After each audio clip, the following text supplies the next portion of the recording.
PCR, Polymerase Chain Reaction, reacción en cadena de la polimerasa, desarrollo y descripción de la técnica de multiplicación del ADN. Introducción. El copiador de ADN por excelencia se denomina reacción en cadena de la polimerasa, PCR por Polymerase Chain Reaction. En realidad en ella sucede lo mismo que cuando se divide una célula madre en dos células hijas, puesto que cada célula hija necesita exactamente la misma información hereditaria. La información de la célula madre debe copiarse en su totalidad. Para ello, ambas hebras de la doble hélice se separan. Las dos moléculas de ADN con una hebra sirven de matriz para dos hebras nuevas. Con la ayuda de una enzima, la ADN polimerasa, ambas hebras complementarias se sintetizan en la célula. La polimerasa forma el nucleótido correcto que se adapta a la matriz respectiva. Los dos ADN de las células hijas son idénticas al ADN de la célula madre. Miles de bioquímicos y biotecnólogos intentaron durante años imitar esto en un tubo de ensayo, pero fue Kary Mullis quien tuvo la idea decisiva, el PCR. En resumen, el principio genial del PCR es el siguiente: calentamiento y de este modo separación, desnaturalización del ADN, enfriamiento y adición del iniciador, calentamiento y síntesis del nuevo ADN mediante la polimerasa, calentamiento de separación, desnaturalización del ADN y el mismo procedimiento desde el principio.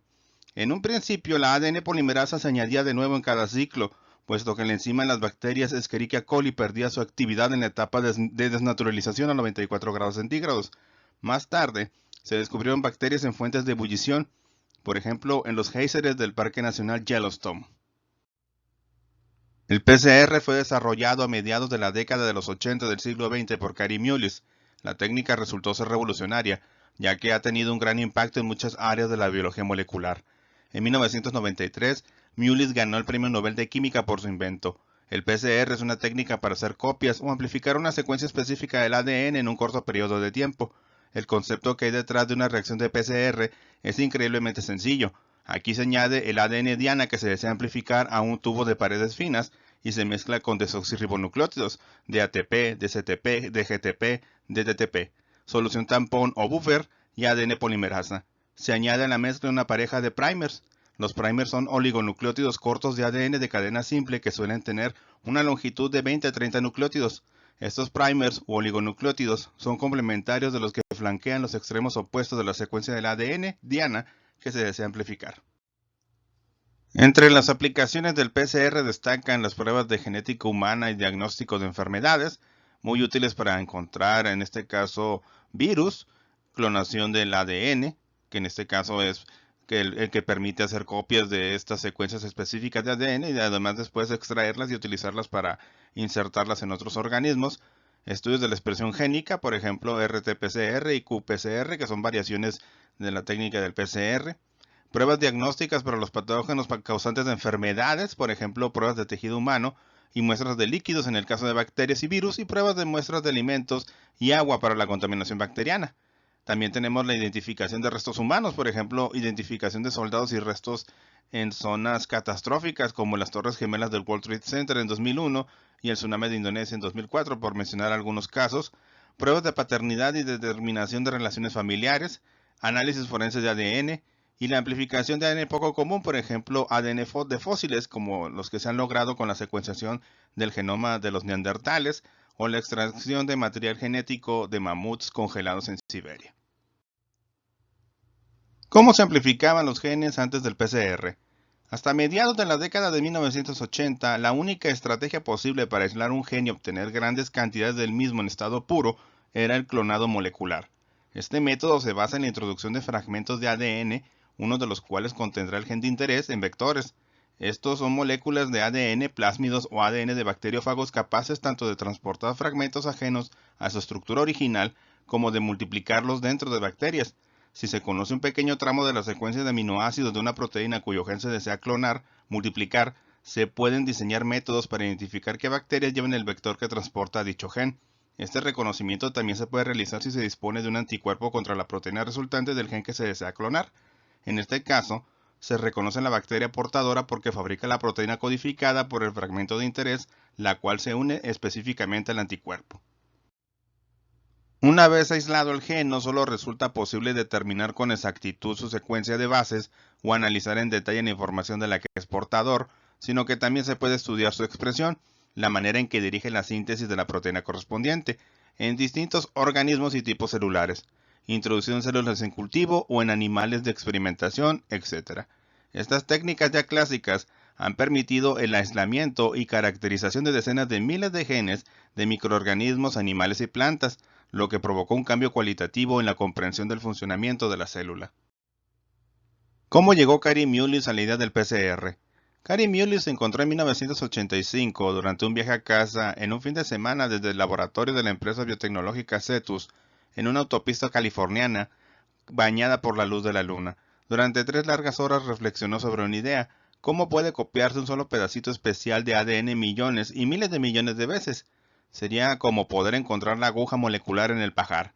Una posibilidad consistiría en integrar el ADN en un plásmido anular y luego introducir el plásmido en bacterias, hacer que éstas se reprodujeran millones de veces, volver a extraer el plásmido y cortar el ADN clonado de esta forma. Muy laborioso. Mullis vio cómo las luces de los automóviles a ambos lados de la autopista se dirigían unas hacia otras, se deslizaban unas junto a otras, los coches giraban constantemente para salir de la autopista. Con esta sinfonía de carriles de luces y luces que se superponían, tuvo la idea decisiva por la cual 8 años más tarde recibió el premio Nobel en 1993. Detuvo su coche y empezó a dibujar líneas, cómo se duplica el ADN en el tubo de ensayo in vitro, a la vez que el producto de cada ciclo suministra las matrices para el siguiente ciclo. Solo bastarían 20 rondas para producir 1 millón de moléculas de ADN idénticas a partir de una única molécula de 2 hebras de ADN. Mullis despertó a su acompañante femenina que dormía. No te lo podrás creer, es tan increíble. Ella gruñó algo poco amistoso y volvió a dormirse, un estado que Mullis no pudo alcanzar aquella noche, ya que en mi cabeza explotaban bombas desoxirribonucleares. Cuando Mullis volvió el lunes a Cetus, probó febrilmente la idea y funcionó. Sin embargo, solo unos pocos colegas se quedaron impresionados. Era tan sencillo que seguro que alguien lo habría probado con anterioridad. Cuando poco después el premio Nobel Joshua Lederberg estudió cuidadosamente el póster de Mullis en un congreso, preguntó más bien de forma casual: ¿funciona? Cuando Mullis dijo que sí, él obtuvo finalmente la reacción que tanto había esperado. El ícono de la genética molecular Joshua Lederberg se mesó los escasos cabellos y gritó en voz alta: ¡Oh, Dios mío! ¿Por qué no se me habrá ocurrido a mí? ¿Y a quién tenemos que agradecer el descubrimiento de la reacción en cadena de la polimerasa, PCR? Al Sputnik 1 ruso. En su autobiografía, el premio Nobel Mullis escribe que él y sus compañeros de clase ensayaban colocarse debajo de la mesa rápidamente por si los rusos malvados tiraban una bomba atómica en Columbia, en la adormilada Carolina del Sur.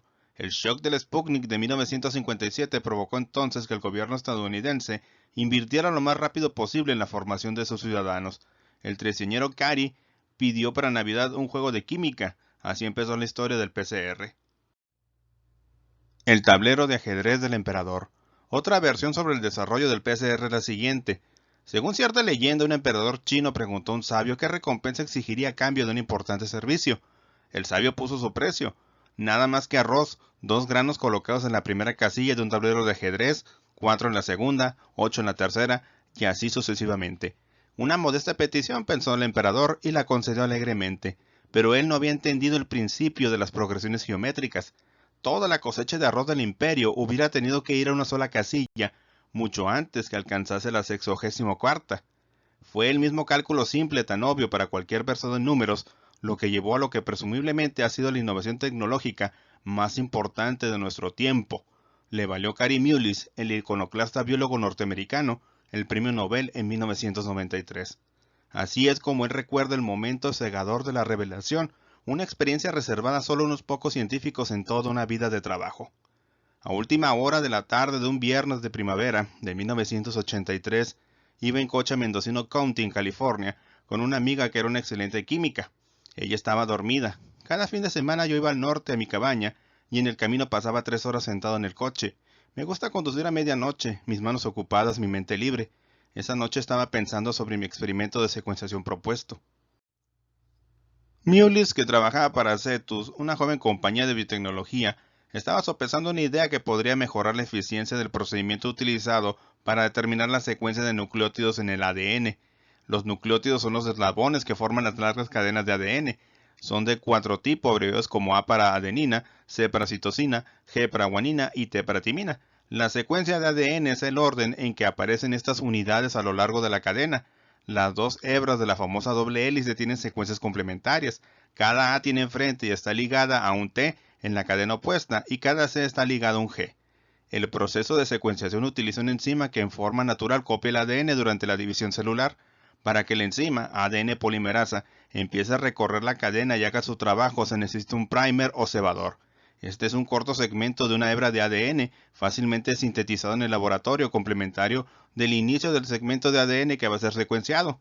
Mullis pensaba que si se envolviera el segmento deseado entre dos primers, uno en cada hebra de la doble hélice, hecha de dos hebras que corren en direcciones opuestas, las moléculas de la enzima seguirían el ADN en ambas direcciones y las secuencias de ambas hebras podrían determinarse simultáneamente. Esto daría una importante comprobación interna de la corrección de la respuesta, pues si se conoce la secuencia de una hebra puede inferirse inmediatamente la de su hebra complementaria. Tal como está, el esquema no habría trabajado. Entonces llegó el golpe de inspiración. Con dos primers en extremos opuestos, el segmento entre ambos sería copiado por la enzima. Supongamos ahora que uno separaba las dos hebras del ADN recién formado, algo que se hace fácilmente por calentamiento. Entonces, si hubiese suficientes moléculas de primers en la mezcla, la enzima empezaría otra vez sobre las nuevas hebras. A partir de dos copias vendrían 4, a partir de 4 en el ciclo siguiente 8 y así sucesivamente. La única pega era que a la temperatura necesaria para separar las dos hebras de ADN, la enzima estaría inactiva y habría que añadir cada vez una dosis nueva. Esta dificultad, no obstante, podría superarse utilizando una preparación enzimática de una bacteria termófila, una bacteria que crece en fuentes calientes y contiene proteínas resistentes al calor. Mullis continúa. La idea de repetir un procedimiento una y otra vez podría haber parecido inaceptablemente aburrida. Sin embargo, yo había pasado mucho tiempo escribiendo programas de computadora y me había familiarizado con los bucles iterativos, procedimientos en los que una operación matemática se aplica repetidamente a los productos de iteraciones anteriores. Esa experiencia me había enseñado lo potente que son los procesos iterativos de crecimiento exponencial. El procedimiento de replicación de ADN que yo había imaginado sería simplemente uno de tales procesos. Excitado empecé a recorrer mentalmente las potencias de 2, 4, 8, 16, 32. Recordaba vagamente que 2 elevado a 10 era aproximadamente 1000 y que por lo tanto 2 elevado a 20 era alrededor de 1.000.000. Detuve el automóvil en una salida que daba a Anderson Bailey. Saqué de la guantera papel y lápiz, necesitaba comprobar mis cálculos. Jennifer, mi pareja dormida, se quejó medio en sueños por el retraso y la luz, pero yo reclamé que había descubierto algo fantástico. Sin impresionarse, ella se volvió a dormir. Yo confirmé que 2 elevado a 20 era más de 1.000.000 y seguí conduciendo. El lunes por la mañana, Mullis, desbordante de excitación, contó su idea a sus colegas de la Cetus Corporation, para la que acuñó el nombre de reacción en cadena de la polimerasa, o PCR, pero ellos siguieron obstinadamente impávidos hasta que se demostró que el método funcionaba. Esta es al menos la versión de Mullis de la historia, aunque no coincide demasiado con los recuerdos de otros.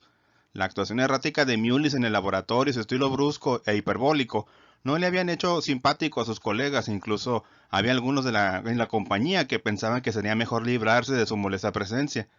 Su pobre crédito en esa época puede explicar en parte por qué la presentación de la idea del PCR en un seminario interno encontró una fría acogida, pero había una razón adicional. Uno de los socios de Mullis en Cetus ha comentado que el aspecto más extraño de la historia del PCR es que no se desarrolló pensando en un problema especial. Podía haber sido útil para la modesta empresa que Mullis tenía entre manos, pero sus implicaciones más amplias no fueron percibidas hasta que ya se había puesto en marcha, y entonces las aplicaciones empezaron a amontonarse. La tecnología fue desarrollada por un equipo de investigadores de Cetus. Hizo de Cetus una de las compañías norteamericanas punteras en biotecnología, y cambió el rostro de la biología y de las industrias biotecnológica, farmacéutica y agrícola. Todo laboratorio de biología tiene ahora aparatos automatizados para amplificar ADN mediante PCR. El PCR permite generar cantidades manejables de ADN a partir de muestras de no más de unas pocas moléculas, por ejemplo, de una muestra o mancha de sangre o semen, y visto en retrospectiva para la mayoría de los biólogos parece difícilmente comprensible que la idea se le ocurriera a Mullis y no a ellos. Taq polimerasa. Thermus aquaticus, denominada también Thermophilus aquaticus, es una bacteria termófila que vive en la proximidad de las fuentes de agua caliente. La Thermus aquaticus fue descrita por Thomas Brock en 1969 en una fuente del Parque Nacional de Yellowstone. Es una bacteria gram negativa, aerobia y heterótrofa. Esta bacteria vive a temperaturas comprendidas entre 50 y 80 grados centígrados, debido a que su cóctel enzimático resiste tales condiciones. Normalmente a esas temperaturas las proteínas constitutivas de la mayoría de los seres vivos se desnaturalizan y no vuelven a ser funcionales. Es por ello por lo que la enzima que Thermus aquaticus emplea para la replicación del ADN, la Taq ADN polimerasa, es ampliamente utilizada por sus propiedades de termoresistencia en las reacciones de PCR. En la PCR se separan las cadenas de la doble hélice del ADN mediante desnaturalización térmica a temperaturas en torno a los 95 grados centígrados, lo que redundaría en la inutilización de ADN polimerasas ordinarias. En efecto, esta enzima tiene una temperatura óptima de funcionamiento de 72 grados centígrados y su termostabilidad es tal que su vida media a 95 grados centígrados es de 40 minutos, lo que la hace idónea para este tipo de procesos. ¿Qué se necesita para realizar el PCR? Para realizar la técnica se necesitan los 4-desoxirribonucleósidos trifosfato, DNTP, sustratos para polimerizar nuevo ADN, 2 cebadores o iniciadores o en inglés primers, oligonucleótidos que son cada uno complementarios a una de las 2 hebras del ADN. Son secuencias cortas de entre 6 y 40 nucleótidos, normalmente de 18 a 22, que permiten que la polimerasa inicie la reacción. Deben estar situados enfrentados y a no mucha distancia. Delimitan la zona de ADN a amplificar, es decir, corresponden a los nucleótidos que definen los extremos de la secuencia que se desea replicar. Iones divalentes. Se suelen usar magnesio, agregado comúnmente como cloruro de magnesio o algún otro catión divalente. También se puede emplear manganeso para mutagénesis de ADN mediante PCR, ya que altas concentraciones de manganeso incrementan la tasa de error durante la síntesis de ADN. Actúan como cofactores de la polimerasa. Iones monovalentes como el potasio. Una solución tampón, buffer, que mantiene el pH adecuado para el funcionamiento de la ADN polimerasa. ADN polimerasa mezcla de distintas polimerasas con temperatura óptima alrededor de 70 grados centígrados. La más común es la polimerasa Taq. ADN molde, que contiene la región de ADN que se va a amplificar. Y un termociclador, el aparato que va a mantener la temperatura necesaria en cada una de las etapas que conforman un ciclo. El proceso de PCR por lo general consiste en una serie de 20 a 35 cambios repetidos de temperatura llamados ciclos. Cada ciclo suele consistir en 2-3 pasos a diferentes temperaturas. La PCR común se realiza con ciclos que tienen 3 pasos de temperatura.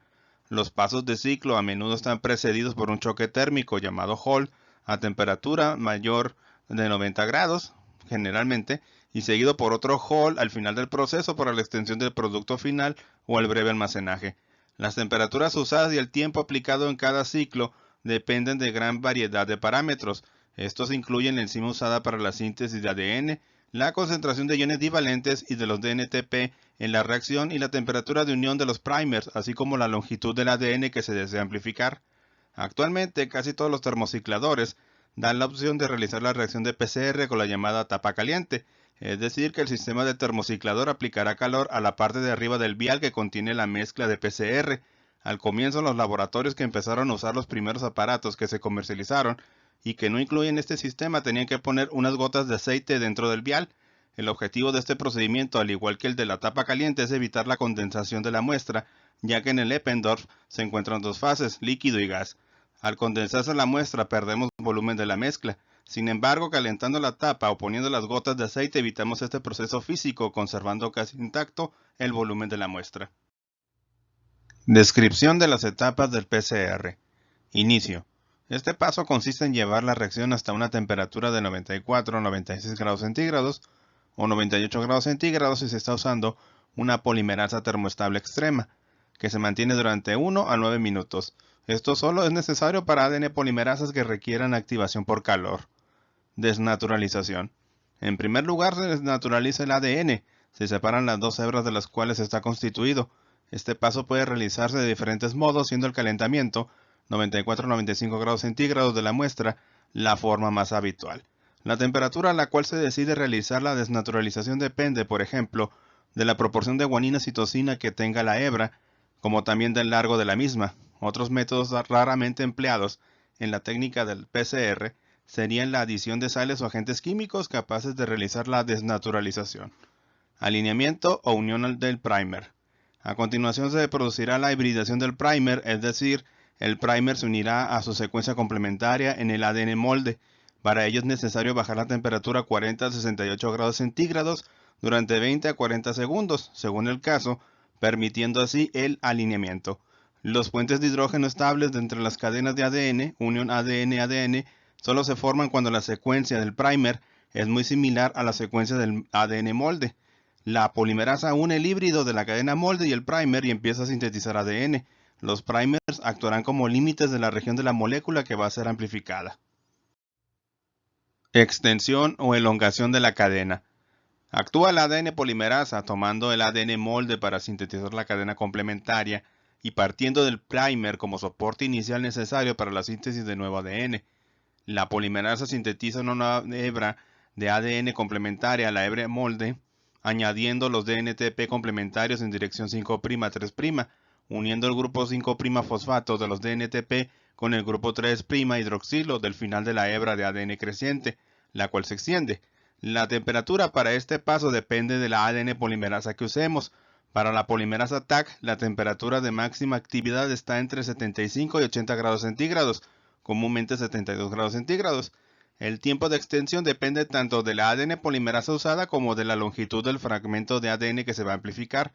Hay una regla comúnmente usada. En su temperatura óptima, la polimerasa de ADN polimerizará 1000 bases en un minuto. Elongación final. Etapa única que se lleva a cabo a una temperatura de 70 a 74 grados centígrados durante 5 a 15 minutos tras el último ciclo de PCR. Con ella se asegura que cualquier ADN de cadena simple restante sea totalmente ampliado. Conservación. Este paso se lleva a 4 a 15 grados centígrados durante un tiempo indefinido para conservar la reacción a corto plazo. El PCR normalmente se realiza con un volumen de reacción de 15 a 100 microlitros en pequeños tubos de 0.2 a 0.5 mililitros que se colocan en el termociclador. Para verificar que el PCR ha generado el fragmento de ADN previsto, se emplean técnicas de electroforesis que separan los fragmentos de ADN generados de acuerdo a su carga, esto es longitud, y en menor medida y dependiendo de la matriz empleada a su tamaño. Típicamente se emplea la electroforesis de gel de agarosa para fragmentos grandes, en acrilamida para los más pequeños, y de forma más rápida y aplicable a la PCR asociada a marcaje fluorescente, la electroforesis capilar. El tamaño o los tamaños de los productos del PCR vienen determinados por un marcador de peso molecular de ADN, el cual contiene fragmentos de ADN de tamaño conocido y que se corre en el gel junto con los productos del PCR. En este esquema se resumen las etapas del proceso de PCR. Iniciamos con una molécula de ADN con una secuencia blanco calentada y que es copiada por desnaturalización. En la etapa 2, cuando la mezcla se enfría, los primers se unen a una hebra simple de ADN. En la tercera etapa, los DNTPs y la ADN polimerasa son agregadas para sintetizar dos nuevas cadenas de ADN. En el cuarto paso, el proceso es repetido doblando la cantidad de ADN. Y por último, en el quinto paso, por repetición del proceso, muchas copias del ADN original pueden ser producidos en corto tiempo. Termociclador. El termociclador es el aparato que permite llevar a cabo de forma automática y reproducible la sucesión de ciclos de temperatura necesarios para la PCR. Los primeros termocicladores eran robots que movían una gradilla de tubos entre varios baños termostáticos a tiempos preestablecidos. Los actuales constan básicamente de un bloque de metal que puede ser calentado o enfriado con posibilidad de programar las temperaturas y los tiempos. Existen multitud de termocicladores en el mercado, aunque las características principales son las siguientes. Constan de un bloque térmico cuyo calentamiento y enfriamiento se produce a gran velocidad gracias al denominado sistema Peltier. Las rampas de subida y bajada de temperatura son importantes para trasladar los protocolos entre termocicladores y uno de los factores de falta de reproducibilidad, lo que hace que deban ajustarse de nuevo a las condiciones de tiempos y temperaturas. Actualmente están diseñados mayoritariamente para tubos de 0.2 mililitros, aunque aún existen también para 0.5 mililitros. Es importante el perfecto ajuste del tubo en el bloque, por ello se recomienda utilizar tubos de la misma marca que el fabricante. El rango de temperatura suele abarcar de 4 a 110 grados centígrados, aunque el rango habitual debe ser de 15 a 95 grados centígrados. No debe sobrecargarse el aparato con temperaturas extremas para prolongar su supervivencia. Los 4 grados centígrados se utilizan para refrigerar muestras tras una PCR, pero 15 grados centígrados también es una temperatura apta para ello. Respecto a llegar a 100 grados centígrados o más, tampoco es aconsejable, al menos de forma habitual. Es preferible emplear termobloques para llevar a cabo esta labor. Existen bloques que permiten ajustar distintas temperaturas en función de las zonas del mismo. Se dice que tienen función gradiente. Son muy útiles cuando se realizan ajustes continuos de programas de PCR, especialmente de temperaturas de hibridación, o cuando se necesitan realizar diversos protocolos de forma simultánea. Tapa térmica. Los más antiguos no la poseen, pero es un elemento indispensable para evitar la evaporación de la muestra al contactar totalmente con la tapa del tubo. Software para programación de tiempos y temperaturas. Se denomina programa a cada conjunto de datos térmicos y temporales de un protocolo de PCR. Cada termociclador tiene su propio software. Puede ajustarse también la velocidad de subida y bajada de temperaturas, es decir, las rampas. Con esto terminamos el video. Espero que la información que hayan recibido sea de su interés y agrado. Por mi parte no me queda más que agradecerles su atención y desearles un buen día, buena tarde o buena noche. Gracias y hasta pronto.